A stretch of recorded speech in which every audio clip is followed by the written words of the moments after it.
if you've gone to DEF CON in the past, you may know there used to be a few different kids tracks throughout the years that were all ever so slightly different and all run interestingly, to put it nicely.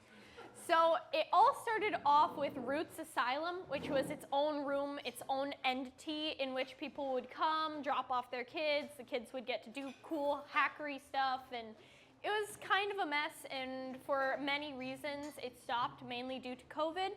And last year they brought it back, but now it was relabeled as DC Kids. DC Kids, they didn't mark it at all. They just kind of threw it together last minute, but I was a goon for it. And I saw, okay, there's a lot of parents here who want to bring their kids into the hacker community, want to bond with them at DEF CON, like I did with my dad when I went to my first DEF CON at like 11, I think.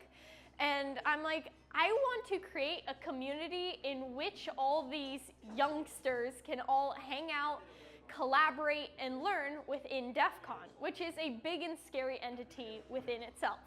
So like Dad sort of hinted towards earlier, I went to Nikita and begged. I'm like, please, please, please, please. And she's like, fine. And so here we are now. I'm like, okay, well, DCNextGen, I don't want it to be just its own room, right? That's how Roots was run. But the cool part about DEF CON is all the villages, all the people you can meet, all the things you can do, because DEF CON's huge, right? So how do we incorporate all the youth in with the old school hackers and all of the adults at DEF CON? And so my plan that I talked about with Dark Tangent was to have different villages at DEF CON create kids content for them. So like the social engineering village did an entire scavenger hunt CTF for the kids where they went around, they had to social engineer people and learn things as they were going. And a ton of other villages held cool things as well. What I also wanted for DCNextGen is to not have it have the kid label anymore. Because if you hear something kid related, your mind probably goes to ages 10 to 14 maybe. But I wanted DCNextGen to be more age inclusive, hence next gen, and using terms like youth rather than just kids. I wanted some safe, cool space where ages 11, 12-ish, all the way through 18 could hang out and learn together. So who exactly ran DCNextGen? Well, it was me, my dad, an awesome Australian named Heidi. Yeah, Heidi, you probably have met her. And then there's also Braden Lane, who created the badge, which I'll talk about later. We also had some awesome volunteers. Shout out to Matt, Ken, other time. Danny's just sour, it's fine. And we wanted to create a brand for DCNextGen. We wanted to create a purpose and a plan. So what do you start off with first? A mascot! Because there's not much else you can do when people aren't actually starting to create DEF CON yet, since that usually happens way too late on in the year in my opinion. But I wanted to start right away. I'm like, DEF CON's over, let's start this. So I wanted a cool mascot that would appeal to a wide age audience that represented hackers. So why does a raccoon, a trash panda, represent a hacker? Like hackers, raccoons get a bad label. They're like, oh, raccoons are tricksters, they just rummage through trash, they're bad. But raccoons aren't bad, they're really nice and super smart, just like hackers are. See, trying to show that hackers are good, it sort of ties into that. Not to mention, Mar, who does all the art for DEF CON, created this amazing logo. You can tell it's pretty awesome. With this raccoon design, the colors of DEF CON change every single year. This way, we can just change Raider to whatever the colors or the theme is of that year. So it can constantly change, because if we pick something like a fox, it would have to stay orange, etc., etc. So that's Raider. Also known as the Hack Panda. Also known as the Hack Panda, yes, yes, yes. That's his street name, by the way. Let's go over the schedule we had set out. So even though a ton of different villages had amazing content for the youth, we needed one sort of gathering space in which we could host our own content as well as have a general meeting space for everyone where they can collaborate together, meet each other, take some classes, etc. So we had our own room that also had a lounge in the back for the adults, and then a sort of classroom style for all of the youth. First, I'll go over everything that other villages did. So like I mentioned, the social engineering village held the youth challenge. The artificial intelligence village had a cyber challenge. The adversary village had a tabletop adventure, sort of backdoors and breaches. What is it called, Deb? The card game. Sort of, yeah, basically like that, but a kid's version, which was super cool. The ham radio village had obviously Hunt the Fox, as well as some special cool things for them. The crypto village had a puzzle, a ton of different things the other villages held just for youth to make sure that, hey, while mom and dad are checking out this cool village, you have something to do there too, that you don't need a ton of technical skill and knowledge in order to do. Then we also held our own classes, and one of them surrounded the badge. I'll talk more about the badge later, but the badge is programmable and hackable. So we had an intro to Python class as well as hacking the badge itself, changing it, altering it, and making it your own. We also had a panel of a ton of cool hackers who came and talked to the kids so that the kids could get advice and hear what is it like to actually work in the field. Because you can't really get a good grasp of that just from a Google search. We had some other cool things like Cloudflare came in and held a class as well. We had a class on how to do a CTF, because most youth haven't heard of what's a CTF, let alone how to do one or how to approach it, etc., etc. Actually, how to secure yourself. You can look over this later. So this super awesome guy, Ken, he runs the Austin School for the Driven, which is almost like a homeschool co-op group. So you can imagine that, but it's his own form of learning, his own school in which he teaches kids things like lockpicking and welding while still covering basic English and math concepts as well. When he heard about my mission with DCNextGen, he reached out and said, hey, I have some cool ideas of things we can do. One of them was de-signing. So I'm sure you've all seen those political signs outside of like people's yards and stuff. Where do you live, man? There's none, nowhere. It's completely barren wasteland. Sure. I'm referring to the political landscape, but Oh, fair enough, okay. Now that's logical right there. But it's those, not cardboard, they're plastic signs that have the holes in them, those cheap things. People throw those out all the time because they're there for an election season, then you just throw it out. half the time they're thrown out before election. Exactly. So what he would do is he would take the youth and have them cut up the signs, take these soft metal poles and put them in the signs to build new structures out of them using bolt cutters and things.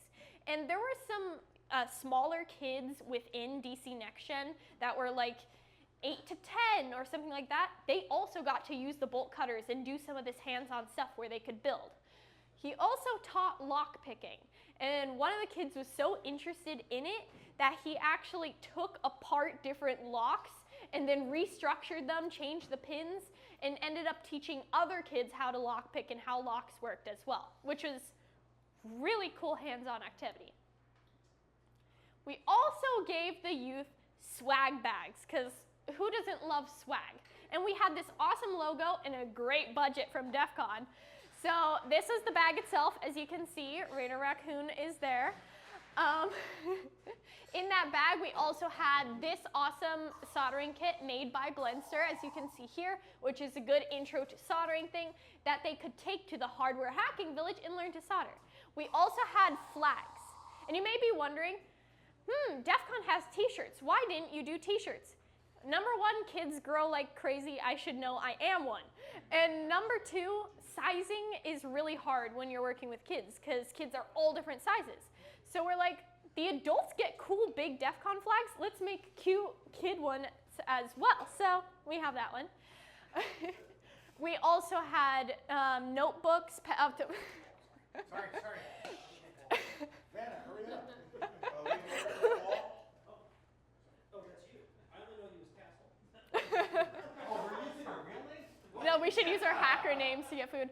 Notebooks, which, big brain idea, I decided let's get plain notebooks, get a stamp, and just stamp all of them so we don't have to pay for custom things. Big brain idea, you can steal that if you ever come up with a logo.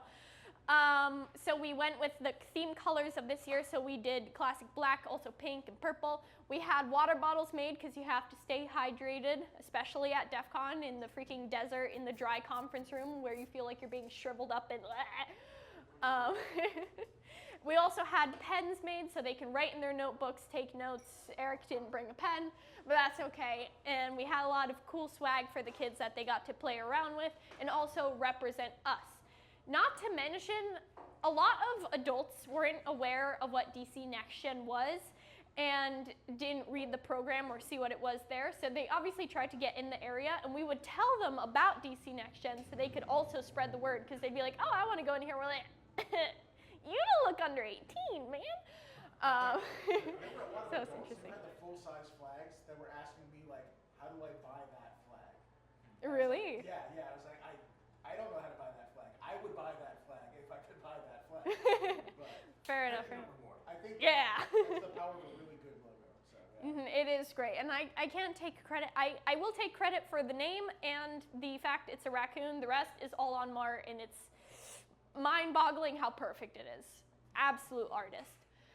Now let's talk about the badge. Where's my showgirl when I need her? So this is the DCNextGen badge. And originally, when planning for the badge, Braden Lane, who's an amazing badge designer, who's done a ton of stuff for other DefCon villages, other conferences as well, I was talking to him and I'm like, hey, I want to make a badge that isn't just plain, that doesn't just light up, because that's interesting, yes, but I want something in which the youth can actually learn and utilize the badge outside of the conference so that they can further grow their awesome minds. So what's cool about the badge is it has 9 NeoPixel LEDs on the very top that correlate with the 9 touch sensors within the letters of DCNextGen. It also has speakers, so it has sound, meaning you can turn it into a keyboard, etc., etc. And full polyphonic synthesizer. Yeah, for you polyphonic. It is. It also had a paper screen like a Kindle with 3 colors, not just black and white. It also had red, meaning the next geners were able to program and change what it was on the actual badge display. They could put their hacker handle using it sort of like a name tag. They could put a game on it, etc., etc. This is the back of it. You can see all the different pins. You can see some awesome codes on it. You can see a Raider. And, And the badge has a lanyard. Originally, the badge was going to have a normal lanyard that you see on every badge and a cable separately. And I'm like, can't we put 2 and 2 together? So we got this specific, yes. Tell me it's a cable. It is. That's awesome. And it has, name all the USBs it has. It has every possible combination of USB A, B, and C, so you can connect your badge to any laptop or any charger. Yeah, 4 different faces, 4. Meaning no matter what type of laptop or computer or phone, whatever you're using to program the badge or connect the badge to something else, you're able to do so. And I also, since we're dealing with usually shorter humans, given they have not fully grown yet, I got the lanyard custom made to be shorter than a normal lanyard.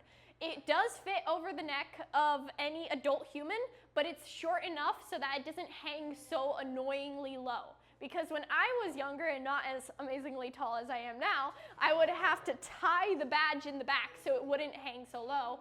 So it was all very well thought out, and I'm very excited about that. Then the backing of all different badges were 3D printed in a variety of different colors, so everything was completely custom to every single youth. Also, the badges were fully tested and ready to go when the kids got them. So it wasn't like they had to build something or whatever. Yeah, or flash They it got to- themselves or They anything. got to jump in and start programming right And we knew it worked. Badges were produced. 150. Wow. So basically what you've done is you've made children the targets of being mugged by badge collectors. Yeah.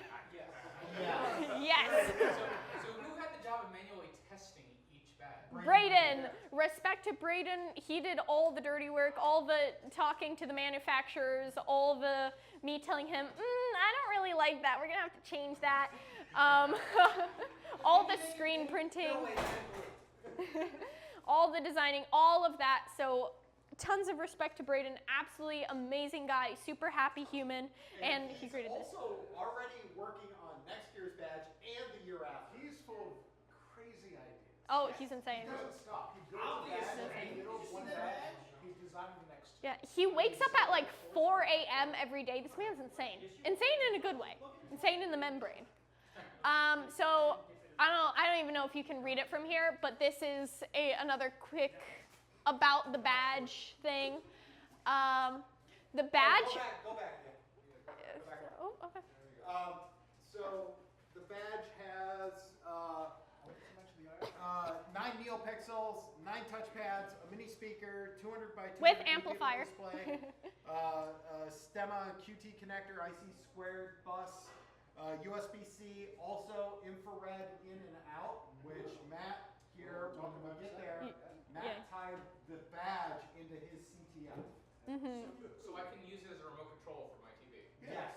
As long as you have the codes for it, yeah. If you have the IR codes for a TV and some programming knowledge, you can make it so when you push the D, it's channel down, and when you push the C, it's channel chop. And, The D That is part. the Disney on my Roku. Yeah. Okay. I love it.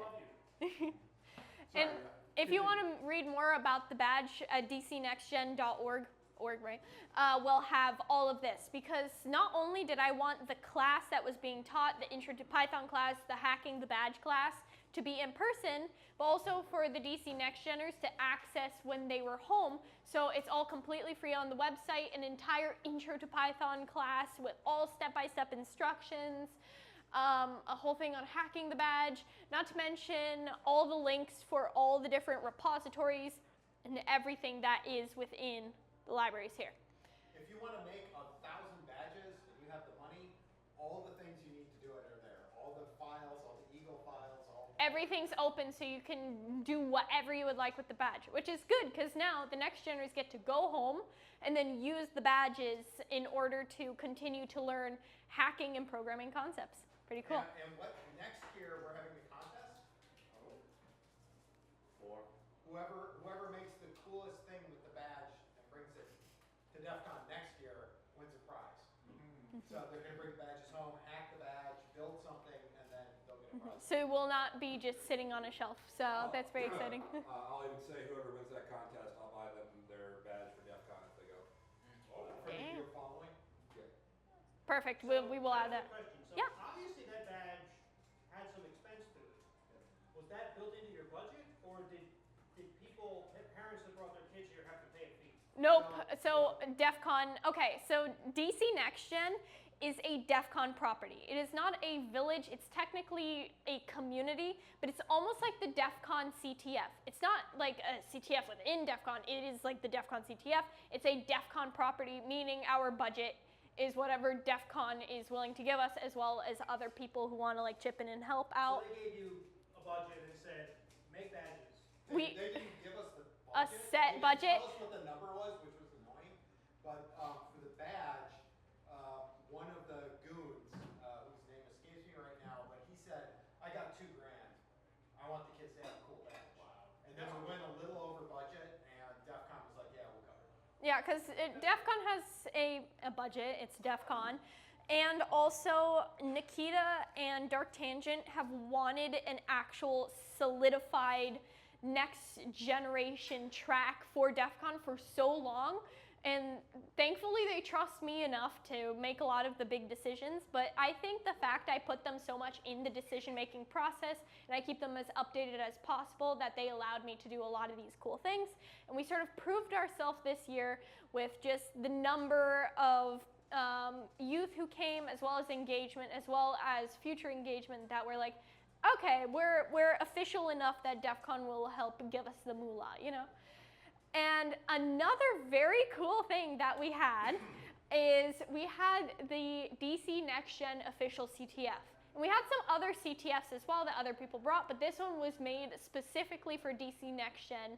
And I'm going to let the creator himself talk about it, Matt K. All right, folks. We only had one set up. Attention, people! Boo. Hey everybody, this is Matt K. So for those of us in the room who can see what's on the screen right now, this is the patch that we made for DCNextGen.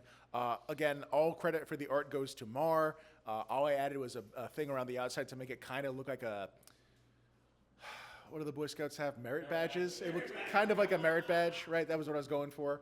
Then we just we shipped the design off to China and it came back in a couple weeks, and I think it looks really good. So the kids all got one of these if they solved a couple of challenges within the CTF. So what I made was a CTF that was playable. Sorry a second, I actually haven't prepared for this presentation at all, so I'm winging it. So we used CTFD to host the CTF. There was about 15 to 20 challenges online. A lot of them were very simple. Like, I'm going to give you the hint that you probably have to go and base 64 decode something, and that's what you have to do. Or maybe there's a Caesar cipher, or maybe there's something very simple on a web page somewhere. So these were all kind of very simple CTF challenges that I figured, like, if you hadn't done this before, within 10 to 20 minutes, you could figure out how to solve it, and you'd go online, you'd solve it, and you'd put the answer in, and you'd be good. I also built a puzzle box. We don't have a picture of it, do we? We don't. You only give us the video, and then I'm like, Okay. So anyway, if you want to see the puzzle box that I built for this event, you can come to the DefCon 610 pub crawl. That is the plan. I'll be updating it a little bit for adults, actually fixing a whole bunch of bugs. So that's one of those fun things you find out. Unintended features.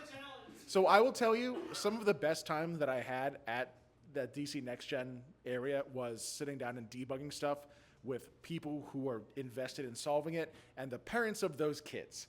Because like some of those guys, like they'll sit down and I'll be like, oh man, this thing's not working. It keeps crashing. They're like, cool, I know CircuitPython, let's sit down. And me and Braden and like two other people and some kid who had a whole bunch of time on his hands would be like, okay, let's look at this.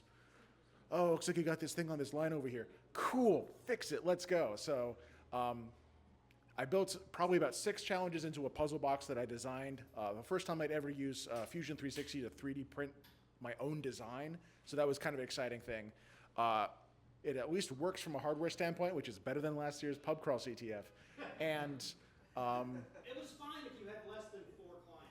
yeah, that was the thing we found out. By the way, if you've ever used a Raspberry Pi as an access point, it maxes on 6 clients unless you change some sort of configuration. Raspberry Pi 4. I think it was was it just the 4? Yeah. Just our luck. Empirical evidence that the older Raspberry Pis are very happy with a lot more than 4. And that was the first time we had more than 4. Yeah, how about that?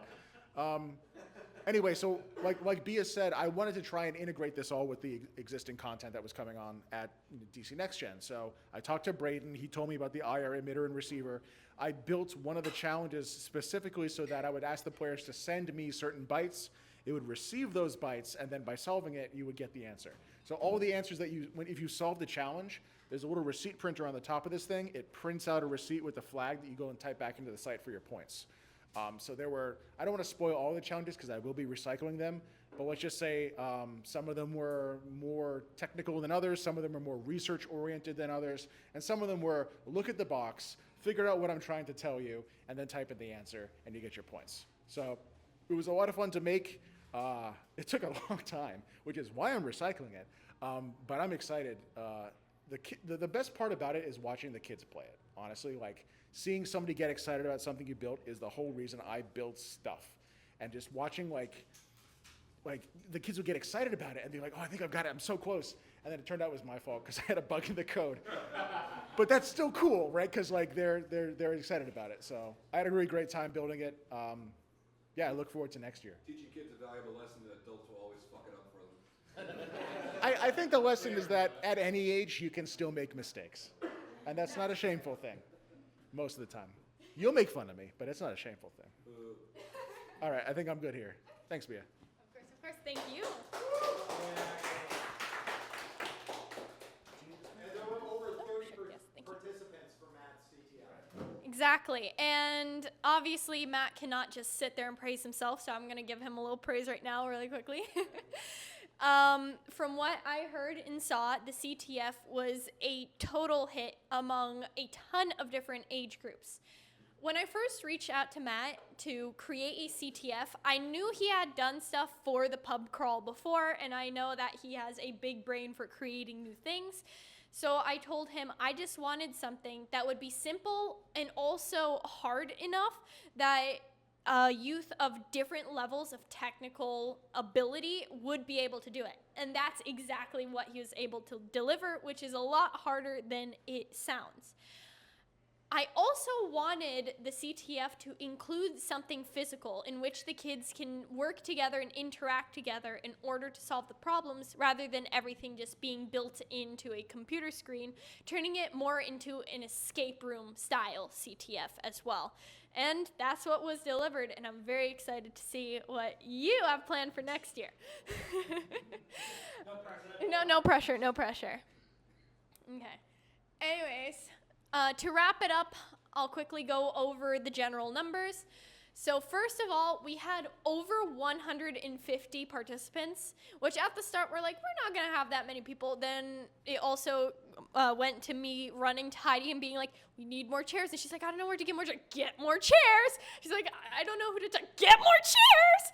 And then a lot of running around, which is not a bad thing. We underestimated, which again, pretty darn good, just how much engagement we got. But that also means that next year, just by word of mouth, more marketing and such, DCNextGen is going to blow up, which is absolutely amazing, and I'm very excited.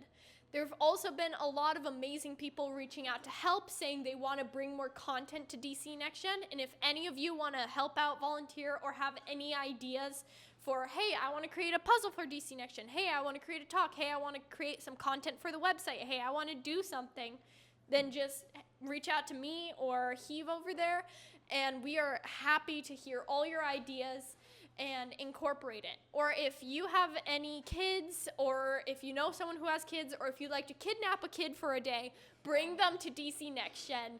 I would say the best ages that they can truly enjoy the DefCon experience and really absorb things would be ages 11 through 18.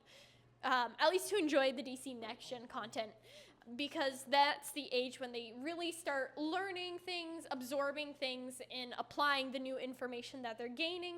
And yeah, that's it. Merry Christmas.